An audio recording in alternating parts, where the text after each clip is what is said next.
안녕하세요. 안녕하십니까.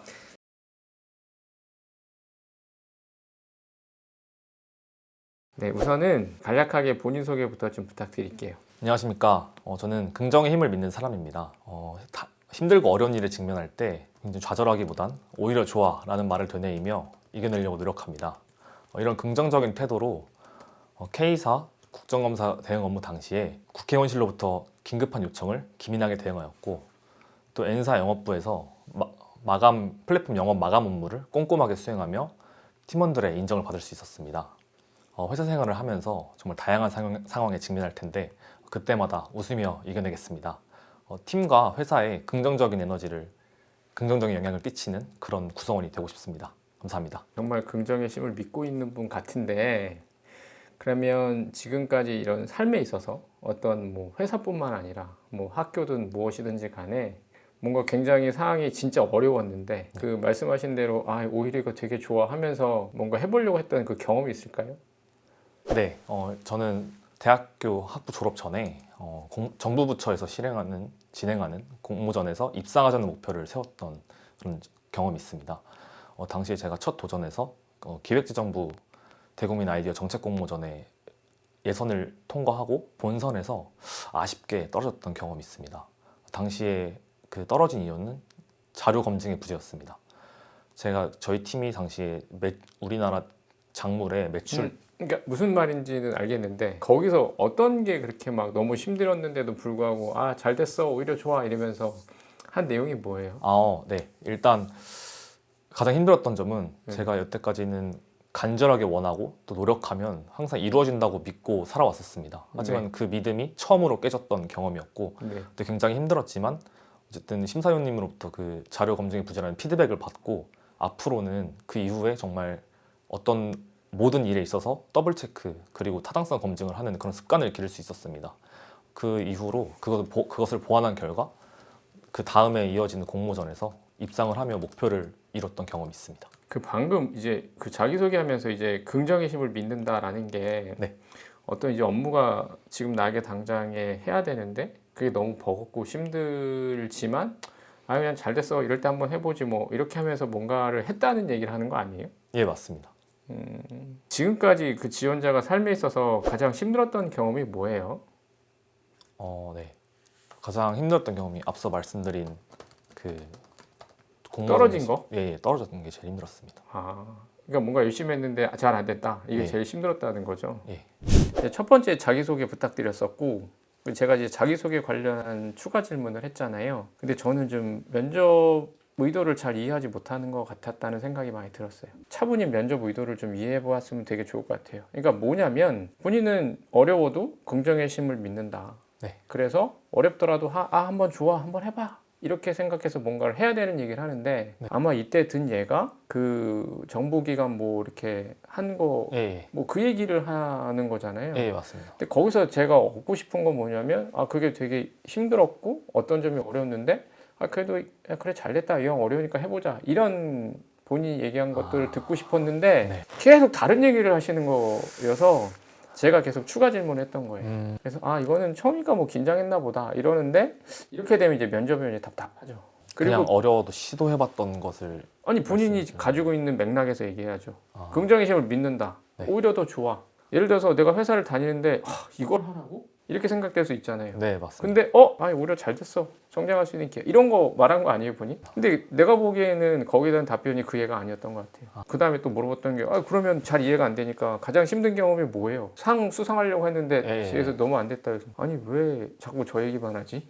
그러니까 저는 그렇게 생각을 했고 보니까는 올해 6월에 퇴사를 하셨잖아요. 퇴직 사유가 뭘까요?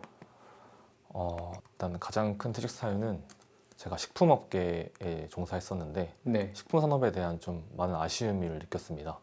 일단 식품업계 특성상 타 산업에 비해 자본과 기술이 좀 집약도가 굉장히 낮고 또 그렇기 때문에 상품에 대한 차별화를 시킬 수가 없었습니다. 그리고 또 이제 상품보다는 플랫폼 입장이 가장 중요한 상황이기 때문에 그것에 대해서 좀 성장 잠재력을 많이 못 느껴서 좀 더 구체적으로 좀 얘기해 주실래요?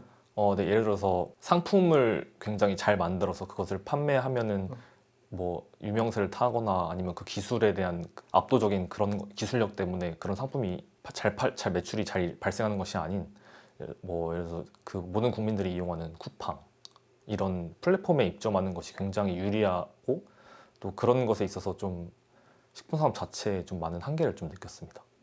제가 잘 이해가 안 가는데 네. 뭔가 그런 유명한 플랫폼에 입점하는 게 당연히 중요한 게 아니에요? 그리고 입점하려면 제품에 대한 퀄리티나 차별성이 높아야 되는 거고. 일단 그 입점이 중요한 것은 맞습니다. 하지만 그 입점하는 조건이 뭐 상품의 퀄리티도 중요하겠지만 그것보다는 가격? 가격이나 네, 좀 다른 상황이 다른 요소가 많이 중요했습니다. 다른 요소 뭐예요? 예를 들어서 뭐 MD와의 관계라든가 약간 그 영업력 이런 것이 좀 많이 중요했습니다. 그 중에서 그러면 지원자가 생각하셨을 때 이제 식품이 있어요. 근데 식품의 어떤 퀄리티, 네. 완성도도 있고, 그 다음에 가격 경쟁력도 있고, 그 다음에 어떤 사람들 간의 관계가 중요하다고 얘기하셨잖아요. 네. 그럼 어디든 입점할 때 가장 중요한 게 뭐예요? 제일 가장 중요한 것은 가격 경쟁력이라고 생각합니다. 제품의 퀄리티가 아니라요? 일단 입점 자체는 가격 경쟁력이 중요하고 그 퀄리티는 이제 판매 매출에서 나온다고 생각합니다. 그러면 이제 그런 부분에 대한 본인이 한계를 느끼셨다 이 말씀인 거죠? 네, 그렇습니다. 그러면 지금 지원한 회사가 있으시잖아요, 맞죠? 네. 그 회사는 진과 같은 어떤 문제들이 없다라고 판단하세요? 네, 일단 국내 최고의 정유회사로서 기술력과 가격 경쟁을 입증을 충분히 해냈고 또한 지금 이 친환경 사업으로의 전환에 있어서 그 타사 경쟁사보다 가장 뚜렷한 비전을 갖고 있기 때문에 이런 부분에 있어서 굉장히 성장 잠재력을 많이 느꼈습니다. 제가 보기에는 별 차이가 없는 것 같은데요. 뭐 아무리 뭐 정유에 대한 퀄리티가 높아도 예. 소비자는 가격 민감도에 따라서 당연히 움직일 거고 어떻게 보면 식품 업계보다 더 단순하지 않을까요? 브랜드의 이미지도 있고 또한 국내 최고의 그 생산량을 갖고 있습니다. 연 84만 배럴이라는 생산을 하기 때문에 가격 경쟁력 역시 갖추고 있습니다. 그런 면에서는 저는 좀 다르다고 생각했습니다. 대부분 이제 직장을 다니면서 이직을 하잖아요, 그렇죠? 예, 그렇습니다. 근데 퇴직 후에 구직을 하는 이유는 뭐예요? 일단 제가 좀 부족하다는 걸 많이 느꼈습니다. 제가 사실 재직 중에서도 이직 준비를 했습니다만 일단 제가 원하는 기업에 입사를 하려면 적어도 정량적인 이런 스펙 부분도 더 갖춰야 된다고 생각했고 실제로 이제 퇴사를 하고 나서 제가 부족한 외국어 역량을 많이 보완을 할 수 있었습니다. 그러면 그 뭔가 부족한 거를 채워넣는 게 외국어 말고 또 뭐 있어요? 외국어 말고 지금 제 자신에 대해서 많이 알 수 있었습니다. 뭐 제가 그동안 여태까지 해왔던 경험들을 정리하는 시간도 됐고 좀 재충전하는 시간을 좀 가질 수 있었습니다. 근데 어떻게 보면 직장 다니면서도 외국어를 공부할 수도 있고 네. 어떻게 보면 제가 생각하기에는 물론 뭐 사람마다 다르겠지만 어떻게 보면 직장을 다니면서 뭔가 본인을 볼 기회가 더 많은 것 같은데 굳이 왜 어떻게 보면 리스크가 굉장히 너무 크잖아요. 네, 맞습니다. 실제로 제가 직장 다니면서 공부를 해서 네. 시험을 계속 봤지만 네. 원하는 점수가 나오지 않고 오히려 저는 지금 이 순간이 제가 원하는 그런 방향으로 갈 수 있는 마지막 도전의 시기라고 생각을 해서 그렇게 도전을 하게 되었습니다. 그리고 이제 퇴사 사유는 저는 좀 공감이 잘 안 됐어요. 쿠팡에 입점해야 되는데 거기에 뭐 MD 관계 이런 얘기를 해버리니까 저 지원자는 대체 무슨 이유로 진짜 퇴직한 거지? 그냥 그런 관계적인 어려움이나 이런 것들에 대해서 실질적으로 이해를 잘 못하나? 사실은 많은 세상과 많은 회사들은 완벽하지 않아요. 우리 회사도 분명히 난 그럴 수 있다라고 생각해. 그리고 그 지원한 회사도 분명히 그럴 거야. 아니 어떻게 이만한 시스템이 아무 오류 없이 막 돌아가. 그런 건 세상에 존재하지 않아. 그래서 어떻게 보면 당연히 뭐 제품이 제일 좋아야지. 그 다음에 가격 경쟁력 당연히 암만 좋으면 뭐해. 가격으로 치고 들어오는데 그건 당연한 거잖아. 그럼 과연 우리 일도 그렇게 해낼 수 있을까? 라는 난 생각을 하기 시작한 거지. 오히려 나는 이렇게 얘기하고 싶어. 제가 성장하는 사람이고 난 영업관리잖아. 영업이 뭐야? 목표가 있고 달려가고 그 목표를 쟁취하려고 하는 사람들이 난 해야 된다고 생각해. 되게 목적의식과 그 성취욕이 매우 강한 사람들. 스트레스 되게 많이 받으면서도. 이렇게 로직하게 따져가고 이런 거 다 따지면 뭐 어떻게 해. 세상은 불공평하고 모든 것들은 불공평하지 않고 해결해야 될 이슈들이 되게 많은데 그러니까 차라리 나는 이렇게 했으면 좋겠어. 난 되게 도전적이고 이런 거를 하고 싶은데 아무래도 이 업계에서 가지고 있는 한계성이 분명히 존재해서 나는 그 한계성 때문에 더 크게 보고 싶은데 이런 거지. 여기는 정부기관이고 그 정부기관은 최대 이익을 목적으로 하는 게 아니라 분명히 다른 어떤 공익적 목표이기 때문에 네. 효율보다는 이게 더 우선시되는 걸 난 이제 알았다. 네네. 그래서 나는 그거보다는 공익도 중요하긴 한데 이런 효율적으로 더 많이 성장하고 하는 것들을 가보고 싶으니까 난 퇴사를 했고 그래서 지금 여기 와 있는 거다. 이런 식으로 뭔가 내가 가지고 있는 속어들을 만들라는 게 아니라 포인트를 잘 집어서 얘기를 해야지. 네. 그 재직 당시 직장 상사는 누구셨어요? 바로 위에 상사. 그냥 네. 과장님이셨습니다. 과장님? 예, 예. 과장님한테 제가 이제 여쭤보면 네네. 그 지원자에 대해서 뭐라고 평가하실까요? 좀 유쾌하고 좀 재밌게 일하는 직원이라고 생각하실 것 같습니다. 네. 부정적인 면에 대해서는 뭐 이런 것 좀 고쳤으면 좋겠다라고 얘기하는 건 뭐가 있을까요?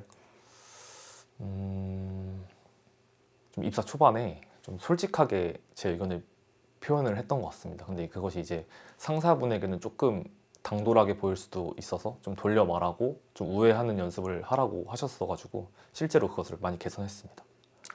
뭐라고 하셨길래 그렇게 말씀하셨을까요? 어떤 의견에 대해서 제가 생각했을 때는 좀 다른 의견이거나 좀 아닌 것 같으면 혹시 이거는 좀 아니지 않을까요? 약간 이런 식으로 정확히 좀 직설적으로 말씀드렸는데 일단 과장님은 일단 본인과는 제가 관계가 좀 친했으니까 다른 상사랑 얘기할 때는 더 좀 돌려 말하고 약간 이런 습관을 가져라 이렇게 피드백 주셨습니다. 그리고 봐봐 이제 직장 상사 누구냐고 물어보니까 어떻게 본인이 막 긴장하기 시작하지.